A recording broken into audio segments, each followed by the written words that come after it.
When working with Excel, most people will take what they're given out of the box, but sometimes you may want to turn off some of the interfaces that you're not particularly interested in or don't need for this particular book. Now, some of these interface options are easy to access and others not so easy.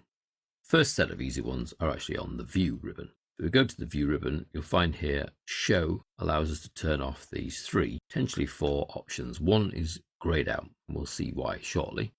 One option you can turn off is the headings, and you'll see then that the column headings disappear and the row numbers disappear. That doesn't stop the cell from having its correct reference. If I click here, for example, that's H13, and I can see that in the name box.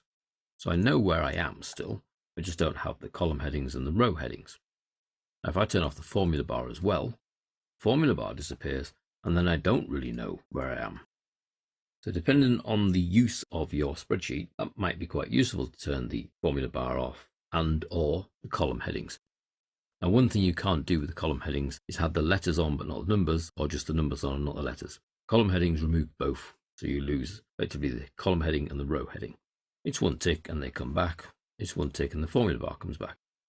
One quite common thing to remove is the grid lines, so that you can't see the gaps between each cell. You know there are separate cells there. And this sometimes improves the presentation of a sheet when you're starting to use background colors and borders. But again, they can be turned on very quickly. Now the ruler is grayed out because in normal view, we don't have a ruler.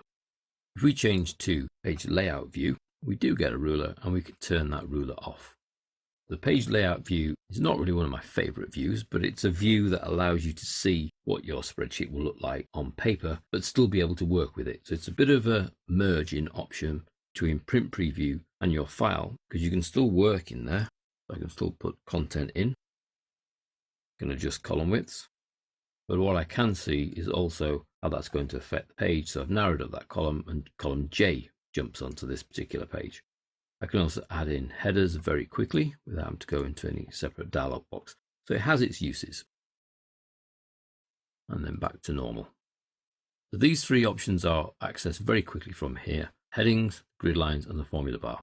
Other items that you can turn on or off are accessed through File, Options, Advanced. Scroll down until we see the section that says Display. In here you can see Show Formula Bar, so I can actually turn that on or off from in here. You can even turn off the screen tips, so that when you're typing a function, you don't get the little, let's give you a tip about what the parameters are for this function. We can turn off the horizontal scroll bar, that's little bar here, vertical scroll bar, little bar here. So those are controlled independently. The sheet tabs can be turned off. Row and column headings are controlled from here. We can show formulas in the cell instead of the result. We can show a sheet from right to left. Fairly useful if you're Arabic based.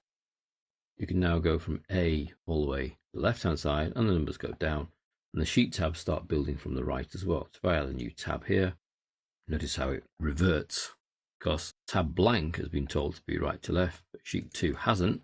I'd need to go back into the options, advanced, scroll down, show sheet right to left, because we're display options for this worksheet, or we can change that to blank, show right to left, and that will go right to left as well. Then both sheets are right to left. Back to options, return that to left to right. It's all in the advanced. You can see we have a display section, and that controls display of a number of items such as the formula bar and the screen tips. Then we have control display options for this workbook, and you can change that to any other open workbook. Anything you do here will only affect the current workbook. Anything you do here will affect Excel. So if I open a new file, it won't have the formula bar if I've turned it off. Anything you do here will only affect the current sheet or another sheet within your file.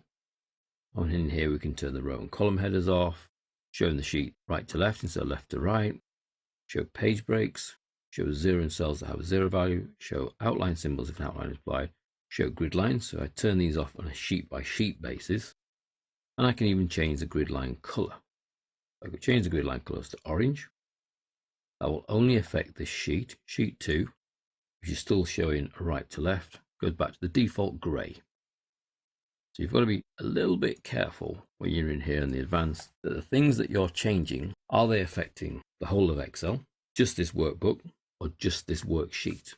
So the right to left option is just the worksheet. The color of the grid lines is just the worksheet. So each sheet could have a different set of colored grid lines. So that's just customizing interface options.